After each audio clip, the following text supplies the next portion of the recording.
வாழ்க வளமுடன். ஓம் நமச்சிவாய. அனைத்து தமிழ் உள்ளங்களுக்கும் வணக்கம்.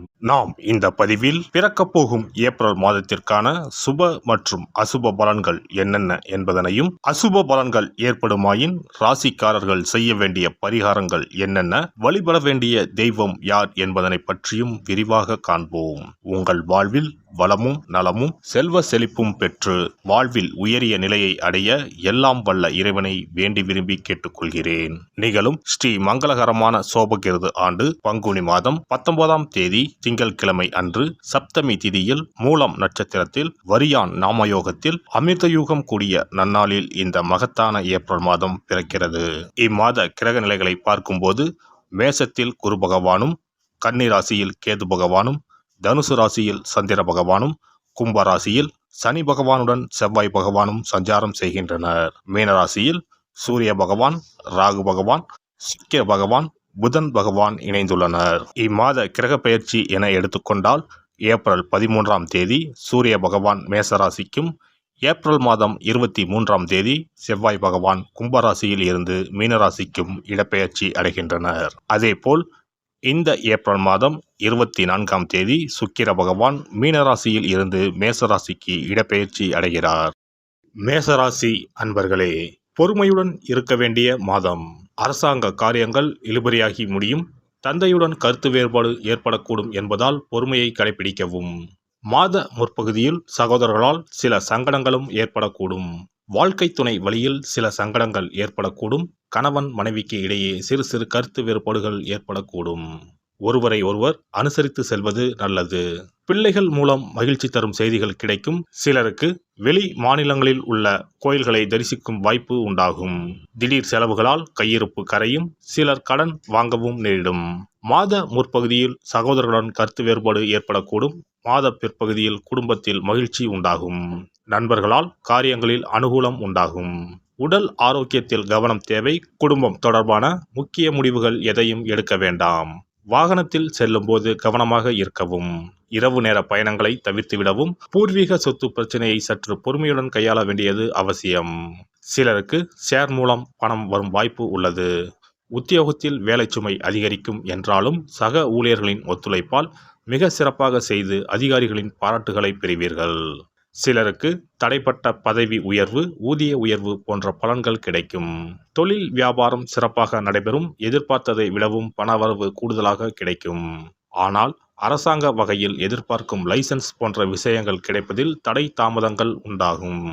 குடும்பத்தை நிர்வகிக்கும் பெண்களுக்கு குடும்ப சூழ்நிலை மகிழ்ச்சி தருவதாக இருக்கும். அலுவலகம் செல்லும் பெண்களுக்கு அலுவலக சூழ்நிலை உற்சாகம் தருவதாக இருக்கும். எதிர்பார்த்த சலுகைகள் கிடைக்கும். நட்சத்திர பலன்கள். அஸ்வினி.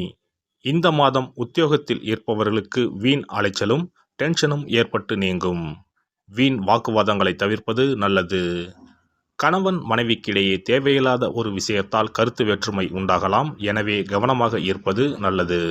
பிள்ளைகளால் திடீர் செலவு உண்டாகலாம். பரணி நட்சத்திரம்.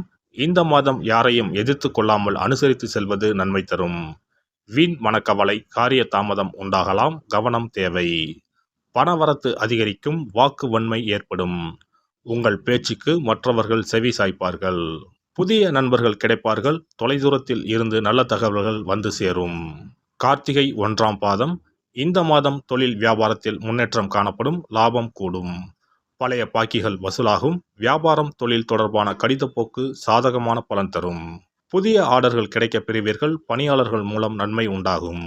உத்தியோகத்தில் இருப்பவர்கள் திறமையாக எதையும் செய்து முடித்து பாராட்டு பெறுவார்கள். கௌரவம் கூடும். நிலுவைத் தொகை வந்து சேரும். பரிகாரம். சனிக்கிழமைகளில் விநாயகரையும் பெருமாளையும் தீபம் ஏற்றி வழிபட்டு வர காரிய தடைகள் நீங்கும். எதிலும் நன்மை உண்டாகும். அதிர்ஷ்ட தினங்கள் ஏப்ரல் 2, 3, 4. சிறப்பு பரிகாரம். கடன் சீக்கிரம் அடைபட செவ்வாய்க்கிழமை இந்த எளிய பரிகாரம் செய்யுங்கள். முருகப்பெருமான் உடனே ஓடி வந்து உதவுவார். செவ்வாய்க்கிழமை அன்று சில எளிய பரிகாரங்களை செய்வதால் விரைவில் கடனை அடைத்துவிடலாம் என நம்பப்பட்டு வருகிறது. செவ்வாய்க்கிழமையின் சிறப்புகள் பற்றி காண்போம். எவ்வளவு சம்பாதித்தாலும் வரவும் செலவும் சிலருக்கு சரியாக இருக்கும். சேமிப்பு என்பது உப்புக்கும் இருக்காது.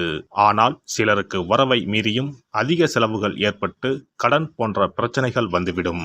இதனால் நிம்மதியாக வாழ முடியாமல் திணறுவர். இந்த மாதிரியான பிரச்சனைகளுக்கு தீர்வுகளை முருகப்பெருமான் அருள்வார். அவருடைய வழிபாட்டிற்கு ஏற்ற தினம் செவ்வாய்க்கிழமை. செவ்வாய்க்கிழமை அன்றைய நாளில் கடன் பிரச்சனைகள், பணி தொடர்பான பிரச்சனைகளை நினைத்து முருகனை வழிபடலாம். செவ்வாய்க்கிழமை அன்று நல்ல செயல்களை தொடங்க ஏற்ற நாள் இல்லை என்பது பாரம்பரியமாக நம்பப்பட்டு வருகிறது. ஆனால் செவ்வாய்க்கிழமை ராகு காலத்தில் செய்யப்படும் வழிபாடு பூஜைகளுக்கு ஆற்றல் அதிகம் என்பது ஐதீகம். செவ்வாய்க்கிழமை அன்று வரும் ராகு காலத்தில் அம்மன் துர்க்கைக்கு எலுமிச்சை தீபம் ஏற்றி வழிபாடு செய்தால் திருமண தடை விலகும். எப்பேற்பட்ட பிரச்சனையாக இருந்தாலும் உடனடியாக தீரும் என்பது ஐதீகம். அதே போலவே துர்க்கை அம்மனுக்கு ராகு காலத்தில் எலுமிச்சை மாலை போட்டு வழிபாடு செய்தால் நல்ல வேலை கிடைக்கும், நம்முடைய கடன் பிரச்சனைகள் தீரும் என ஆன்மீக பெரியோர் கூறுகின்றனர். செவ்வாய்க்கிழமை அன்று செய்ய வேண்டிய பரிகாரங்கள். எவ்வளவு அடைத்தாலும் தீராத கடன் சுமை இருப்போர் செவ்வாய்க்கிழமை அன்று வீட்டில் ஒரு எளிய பரிகாரத்தை செய்தால் அவர்களுடைய மொத்த கடனம் அடைவதற்கான வழிகள் கிடைக்கும். செவ்வாய்க்கிழமையில் வருகின்ற செவ்வாய் ஹோரையில் இந்த வழிபாட்டை செய்ய வேண்டும். அந்த ஒரே நாளில் 3 வகையான பரிகாரங்களையும் செய்தால் மட்டுமே முழு பலனையும் பெறலாம். முதல் செவ்வாய் ஹோரை. செவ்வாய்க்கிழமை அன்று காலை 6 மணி முதல் 7 மணி வரையிலும் செவ்வாய் ஹோரை இருக்கிறது. அப்போது பாசிப்பயிறு அல்லது பச்சை பயிறு ஆகியவற்றில் ஏதேனும் ஒன்று வெல்லம் போட்டு பாயாசம் செய்து பூஜை அறையில் சுவாமிக்கு படைக்க வேண்டும். வீட்டு பூஜை அறையில் விளக்கேற்றி எங்களுடைய வீட்டின் கடன் சுமைகள் விரைவில் அடைபடுவதற்கான வழிவாய்ப்பை எங்களுக்கு கண்முன்னே காட்டுங்கள் என குலதெய்வம், இஷ்ட தெய்வம் எல்லோரிடமும் பிரார்த்தனை செய்ய வேண்டும். இரண்டாவது செவ்வாய் ஹோரை செவ்வாய்க்கிழமை அன்று பகல் பொழுதில் 1 மணி முதல் 2 மணி வரை இருக்கிறது.